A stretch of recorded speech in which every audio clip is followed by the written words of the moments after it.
ओम शांति। 9 अक्टूबर 2024। प्यारे मीठे बाबा के आज के मीठे मधुर महावाक्य, आज की मूली के कुछ विशेष पॉइंट्स। आज बाबा हमें समझाते कि हम बच्चों को पवित्रता की प्रतिज्ञा कर योग बल से विश्व का मालिक बनना है। कलयुगी संबंध जो कि इस समय बंधन है, उन्हें भूल स्वयं को संगम युगी ब्राह्मण समझना है। बहुतों का कल्याण करने के लिए, फिर से देवता बनाने के लिए पाठशाला म्यूजियम खोलने हैं, अपना सब कुछ सफल करना है। सदा तंदुरुस्त रहने के लिए सदा खुशी की खुराक खानी है। तो चलिए सुनते हैं आज की बाबा की मीठी प्यारी मुरली। ओम शांति। बाबा कहते, मीठे बच्चे, विश्व का राज्य बाहुबल से नहीं लिया जा सकता, उसके लिए योग बल चाहिए। यह भी एक लॉ है। प्रश्न, शिव बाबा स्वयं ही स्वयं पर कौन सा वंडर खाते हैं? उत्तर, बाबा कहते, देखो कैसा वंडर है, मैं तुम्हें पढ़ाता हूं। ये मैंने किसी से कभी पढ़ा नहीं। मेरा कोई बाप नहीं, मेरा कोई टीचर नहीं, गुरु नहीं। मैं सृष्टि चक्र में पुनर्जन्म लेता नहीं, फिर भी तुम्हें सभी जन्मों की कहानी सुना देता हूं। खुद 84 के चक्र में नहीं आता, लेकिन चक्र का ज्ञान बिल्कुल एक्यूरेट देता हूं। ओम शांति। रूहानी बाप तुम बच्चों को स्वदर्शन चक्रधारी बनाते हैं, अर्थात तुम इस 84 के चक्र को जान जाते हो। आगे नहीं जानते थे, अभी बाप द्वारा तुमने जाना है। 84 जन्मों के चक्र में तुम आते हो जरूर। तुम बच्चों को 84 के चक्र का नॉलेज देता हूं। मैं स्वदर्शन चक्रधारी हूं, परंतु प्रैक्टिकल में 84 जन्मों के चक्र में आता नहीं हूं। तो इससे समझ जाना चाहिए, शिव बाप में सारा ज्ञान है। तुम जानते हो, हम ब्राह्मण अभी स्वदर्शन चक्रधारी बनते हैं, बाबा नहीं बनते हैं। फिर उनमें अनुभव कहाँ से आया? हमको तो अनुभव प्राप्त होता है। बाबा कहाँ से अनुभव लाते हैं जो तुमको सुनाते हैं? प्रैक्टिकल अनुभव होना चाहिए ना। बाप कहते हैं, मुझे ज्ञान का सागर कहते हैं, परंतु मैं तो 84 जन्मों के चक्र में आता नहीं हूं। फिर मेरे में ये ज्ञान कहाँ से आया? टीचर पढ़ाते हैं तो जरूर खुद पढ़ा हुआ है ना। ये शिव बाबा कैसे पढ़ा? इनको कैसे 84 के चक्र का मालूम पड़ा, जबकि खुद 84 जन्मों में नहीं आता है? बाप बीज रूप होने कारण जानते हैं, खुद 84 के चक्र में नहीं आते हैं, परंतु तुमको सब समझाते हैं। यह भी कितना वंडर है। ऐसे भी नहीं बाप कोई शास्त्र आदि पढ़ा हुआ है। कहा जाता है ड्रामा अनुसार उसमें ये नॉलेज नूंदी हुई है जो तुमको सुनाते हैं। तो वंडरफुल टीचर हुआ ना। वंडर खाना चाहिए ना, इसलिए इनको बड़े बड़े नाम दिए हैं, ईश्वर, प्रभु, अंतर्यामी आदि आदि। तुम वंडर खाते हो, ईश्वर में कैसे सारी नॉलेज भरी हुई है, उनमें आई कहां से जो तुमको समझाते हैं? उनको तो कोई बाप भी नहीं जिससे जन्म लिया हो, असमझा हो। तुम सब भाई भाई हो। वह एक कैसे तुम्हारा बाप है, बीज रूप है। कितनी नॉलेज बैट बच्चों को सुनाते हैं। कहते हैं 84 जन्म मैं नहीं लेता हूं, तुम लेते हो। तो जरूर प्रश्न उठेगा ना, बाबा आपको कैसे मालूम पड़ा? बाबा कहते हैं बच्चे, अनादि ड्रामा अनुसार मेरे में पहले से ये नॉलेज है जो तुमको पढ़ाता हूं। इसलिए ही मुझे ऊंचते ऊंच भगवान कहा जाता है। खुद चक्र में नहीं आते, परंतु उनमें सारी सृष्टि के आदि मध्य अंत की नॉलेज है। तो तुम बच्चों को कितनी खुशी होनी चाहिए। उनको 84 के चक्र की नॉलेज कहां से मिली? तुमको तो मिली बाप से। बाप में ओरिजिनली नॉलेज है। उनको कहा ही जाता है नॉलेजफुल। कोई से पढ़ा भी नहीं है तो भी उनको ओरिजिनली मालूम है, इसलिए नॉलेजफुल कहा जाता है। ये वंडर है ना, इसलिए ये ऊंचते ऊंच पढ़ाई गाई जाती है। बच्चों को वंडर लगता है बाप पर। उनको क्यों नॉलेजफुल कहा जाता? एक तो ये समझने की बात है, दूसरी फिर क्या बात है? ये चित्र तुम दिखाते हो तो कोई पूछेंगे कि ब्रह्मा में भी अपनी आत्मा होगी, और ये जो नारायण बनते हैं उनमें भी अपनी आत्मा होगी। दो आत्माएं हैं ना, एक ब्रह्मा एक नारायण की। परंतु विचार करेंगे तो ये कोई दो आत्माएं नहीं हैं। आत्मा एक ही है। ये एक सैंपल दिखाया जाता है देवता का। ये ब्रह्मा सो विष्णु अर्थात नारायण बनते हैं। इसको कहा जाता है गुह्य बातें। बाप बहुत गुह्य नॉलेज सुनाते हैं जो और कोई पढ़ा न सके सिवाय बाप के। तो ब्रह्मा और विष्णु की कोई तो आत्माएं नहीं है। वैसे ही सरस्वती और लक्ष्मी, इन दोनों की दो आत्माएं हैं या एक? आत्मा एक है, शरीर दो हैं। ये सरस्वती ही फिर लक्ष्मी बनती है, इसलिए एक आत्मा गिनी जाएगी। 84 जन्म एक ही आत्मा लेती है। ये बड़ी समझ की बात है। ब्राह्मण सो देवता, देवता सो क्षत्रिय बनते हैं। आत्मा एक शरीर छोड़ दूसरा लेती है। आत्मा एक ही है। एक ये सैंपल दिखाया जाता है कैसे ब्राह्मण सो देवता बनते हैं। हम सो का अर्थ कितना अच्छा है। इनको कहा जाता है गुह्य गुह्य बातें। इसमें भी पहले पहले तो ये समझ चाहिए कि हम एक बाप के बच्चे हैं। सभी आत्माएं असुर परम धाम में रहने वाली हैं। यहाँ पाठ बजाने आई हैं। ये खेल है। बाप तुमको इस खेल का समाचार बैठ सुनाते हैं।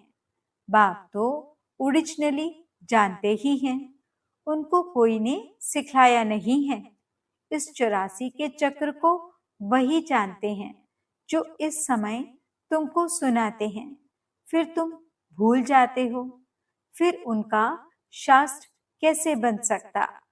बाप तो कोई शास्त्र पढ़ा हुआ नहीं है, फिर कैसे आकर नई नई बातें सुनाते हैं? आधा कल्प है भक्ति मार्ग, ये बात भी शास्त्रों में नहीं है। ये शास्त्र भी ड्रामा अनुसार भक्ति मार्ग में बने हैं। तुम्हारी बुद्धि में शुरू से लेकर अंत तक इस ड्रामा की कितनी बड़ी नॉलेज है। उनको जरूर मनुष्य तन का आधार लेना पड़े। शिव बाबा इस ब्रह्मा तन में बैठ इस सृष्टि चक्र की नॉलेज सुनाते हैं। मनुष्यों ने तो गपोड़े लगाकर सृष्टि की आयु ही कितनी लंबी कर दी है। नई दुनिया सो फिर पुरानी दुनिया बनती है। नई दुनिया को कहा जाता है स्वर्ग, पुरानी को कहा जाता है नर्क। दुनिया तो एक ही है, नई दुनिया में रहते हैं देवी देवता, वहां अपार सुख है। सारी सृष्टि नई होती है, अभी इनको पुराना कहा जाता है। नाम ही है आयरन एज्ड वर्ल्ड। जैसे ओल्ड दिल्ली और न्यू दिल्ली कहा जाता है। बाप समझाते हैं, मीठे मीठे बच्चों, न्यू वर्ल्ड में न्यू दिल्ली होगी। ये तो ओल्ड वर्ल्ड में ही कह देते हैं न्यू दिल्ली, इनको न्यू कैसे कहेंगे। बाप समझाते हैं, नई दुनिया में नई दिल्ली होगी, उनमें ये लक्ष्मी नारायण राज्य करेंगे। उसको कहा जाएगा सतयुग। तुम इस सारे भारत में राज्य करेंगे। तुम्हारी गद्दी जमुना किनारे पर होगी। पिछाड़ी में रावण राज्य की गद्दी भी यहाँ ही है। राम राज्य की गद्दी भी यहाँ होगी। नाम दिल्ली नहीं होगा, उसको परिस्तान कहा जाता है। फिर जो जैसा राजा होता है वे अपनी गद्दी का ऐसा नाम रखते हैं। इस समय तुम सब पुरानी दुनिया में हो, नई दुनिया में जाने के लिए तुम पढ़ रहे हो। फिर से मनुष्य से देवता बन रहे हो। पढ़ाने वाला है बाप। तुम जानते हो, ऊंचे ते ऊंचे बाप ने नीचे आकर राजयोग सिखाया है। अभी तुम हो संगम पर, जबकि कलयुगी पुरानी दुनिया खत्म होनी है। बाप ने इनका हिसाब भी बताया है। मैं आता हूँ ब्रह्मा तन में। मनुष्यों को तो पता ही नहीं है कि ब्रह्मा कौन सा। सुना है प्रजापिता ब्रह्मा, तुम प्रजा हो ना ब्रह्मा की, इसलिए अपने को बीके कहलाते हो। वास्तव में शिव बाबा के बच्चे शिववंशी हो। जब निराकार आत्माएं हो, फिर साकार में प्रजापिता ब्रह्मा के बच्चे भाई बहन हो, और कोई भी संबंध नहीं है। इस समय तुम उस कलयुगी संबंध को भूलते हो, क्योंकि उनमें बंधन है। तुम जाते हो नई दुनिया में। ब्राह्मणों की चोटी होती है, छोटी ब्राह्मणों की निशानी है। तुम ब्राह्मणों का ये कुल है। वह हैं कलयुगी ब्राह्मण। ब्राह्मण अक्सर करके पंडे होते हैं। एक धामा खाते हैं, दूसरे ब्राह्मण गीता सुनाते हैं।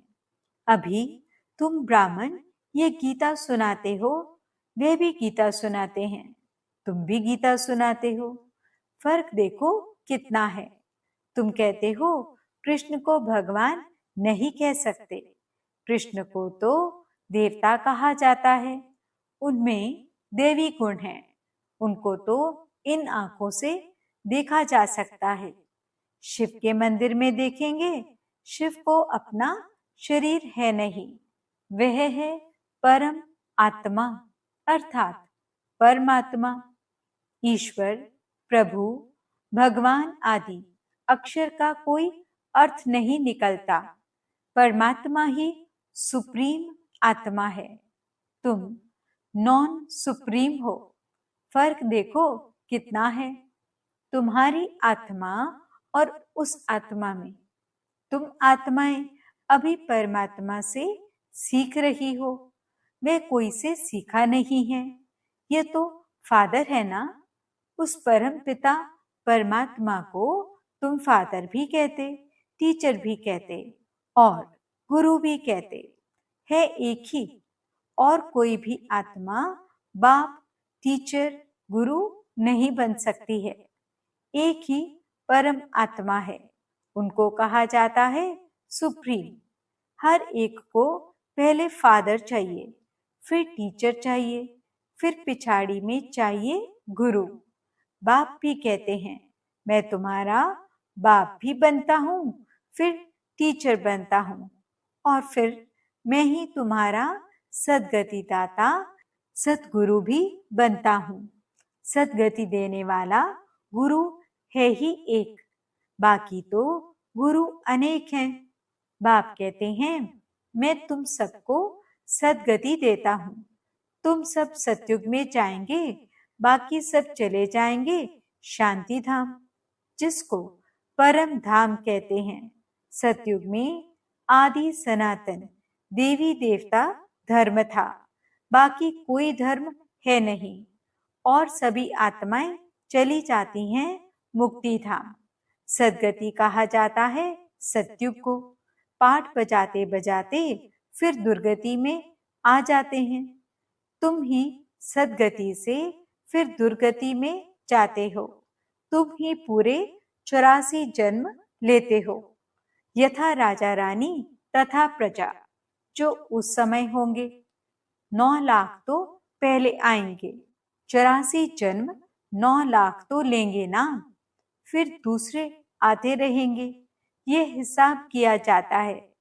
जो बाप समझाते हैं सब 84 जन्म नहीं लेते हैं, पहले पहले आने वाले ही 84 जन्म लेते हैं, फिर कम कम लेते आते हैं।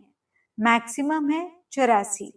ये जो बातें हैं और कोई मनुष्य नहीं जानते, बाप ही बैठ समझाते हैं। गीता में है भगवानुवाच। अभी तुम समझ गए हो। आदि सनातन देवी देवता धर्म कोई कृष्ण ने नहीं रचा, ये तो बाप ही स्थापन करते हैं। कृष्ण की आत्मा ने 84 जन्मों के अंत में ये ज्ञान सुना है जो पहले नंबर में आया। ये बातें समझने की हैं, रोज पढ़ना है। तुम स्टूडेंट हो भगवान के। भगवानुवाच है ना, मैं तुमको राजाओं का राजा बनाता हूँ। यह है पुरानी दुनिया। नई दुनिया माना सतयुग, अभी है कलयुग। बाप आकर कलयुगी पतित से सतयुगी पावन देवता बनाते हैं, इसलिए कलयुगी मनुष्य पुकारते हैं, बाबा आकर हमको पावन बनाओ। कलयुगी पतित से सतयुगी पावन बनाओ। फर्क देखो कितना है। कलयुग में है अपार दुख। बच्चा जन्मा सुख हुआ, कल मर गया दुखी हो जाएगा। सारी आयु कितना दुख होता है। यह है ही दुख की दुनिया। अभी बाप सुख की दुनिया स्थापन कर रहे हैं। तुमको स्वर्गवासी देवता बनाते हैं। अभी तुम पुरुषोत्तम संगम युग पर हो। उत्तम से उत्तम पुरुष व नारी बनते हो। तुम आते ही हो ये लक्ष्मी नारायण बनने के लिए। स्टूडेंट टीचर से योग रखते हैं, क्योंकि समझते हैं इन द्वारा हम पढ़कर फलाना बनेंगे। यहाँ तुम योग लगाते हो परम पिता परमात्मा शिव से, जो तुम्हें देवता बनाते हैं। कहते हैं मुझ अपने बाप को याद करो, जिसके तुम सालिग्राम बच्चे हो। अपने को आत्मा समझ बाप को याद करो, वही नॉलेजफुल है। बाप तुम्हें सच्ची गीता सुनाते हैं, परंतु खुद पढ़ा हुआ नहीं है। कहते हैं मैं किसका बच्चा नहीं, कोई से पढ़ा हुआ नहीं हूं, मेरा कोई गुरु नहीं। मैं फिर तुम बच्चों का बाप टीचर गुरु हूं। उनको कहा जाता है परम आत्मा। इस सारे सृष्टि के आदि मध्य अंत को जानते हैं। जब तक वे ना सुनावे, तब तक तुम आदि मध्य अंत को समझ न सको। इस चक्र को जानने से तुम चक्रवर्ती राजा बनते हो। तुमको ये बाबा नहीं पढ़ाते हैं, इसमें शिव बाबा प्रवेश कर आत्माओं को पढ़ाते हैं। ये नई बात है ना, यह होते ही है संगम पर। पुरानी दुनिया खत्म हो जाएगी। किसकी दबी रही धूल में किसकी राजा खाए। बच्चों को कहते हैं बहुतों का कल्याण करने लिए, फिर से देवता बनाने के लिए यह पाठशाला म्यूजियम खोलो, जहां बहुत आकर सुख का वर्षा पाएंगे। अभी रावण राज्य है ना, राम राज्य में था सुख, रावण राज्य में है दुख, क्योंकि सब विकारी बन गए हैं। वह है ही निर्विकारी दुनिया। बच्चे तो इन लक्ष्मी नारायण आदि को भी है ना, परंतु वहां है योग बल। बाप तुमको योग बल सिखलाते हैं। योग बल से तुम विश्व के मालिक बनते हो। बाहुबल से कोई विश्व का मालिक बन न सके। लौ नहीं कहता, तुम बच्चे याद के बल से सारे विश्व की बादशाही ले रहे हो। कितनी ऊंची पढ़ाई है। बाप कहते हैं, पहले पहले पवित्रता की प्रतिज्ञा करो। पवित्र बनने से ही फिर तुम पवित्र दुनिया के मालिक बनेंगे। अच्छा, मीठे मीठे सिकिलते बच्चों प्रति माता पिता बाप दादा का याद प्यार और गुड मॉर्निंग। रूहानी बाप की रूहानी बच्चों को नमस्ते। हम रूहानी बच्चों की रूहानी बाप दादा को दिल व जान सिक व प्रेम से नमस्ते नमस्ते नमस्ते जी। गुड मॉर्निंग बाबा। शुक्रिया बाबा। धारणा के लिए मुख्य सार। पहला पॉइंट, कलयुगी संबंध जो कि इस समय बंधन है, उन्हें भूल स्वयं को संगम युगी ब्राह्मण समझना है। सच्ची गीता सुननी और सुनानी है। दूसरा पॉइंट, पुरानी दुनिया खत्म होनी है, इसलिए अपना सब कुछ सफल करना है। बहुतों के कल्याण लिए, मनुष्यों को देवता बनाने के लिए यह पाठशाला व म्यूजियम खोलने हैं। वरदान, बाप की आज्ञा समझ मोहब्बत से हर बात को सहन करने वाले सहनशील भव। कई बच्चे कहते हैं कि हम राइट हैं, फिर भी हमें ही सहन करना पड़ता है, मरना पड़ता है। लेकिन यह सहन करना व मरना ही धारणा के सब्जेक्ट में नंबर लेना है। इसलिए सहन करने में घबराओ नहीं।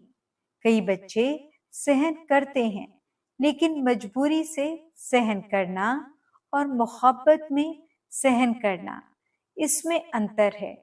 बातों के कारण सहन नहीं करते हो, लेकिन बाप की आज्ञा है सहनशील बनो। तो आज्ञा समझ मोहब्बत में सहन करना अर्थात स्वयं को परिवर्तन कर लेना, इसकी ही मार्क्स हैं। स्लोगन, जो सदा खुशी की खुराक खाते हैं वे तंदुरुस्त रहते हैं। ओम शांति।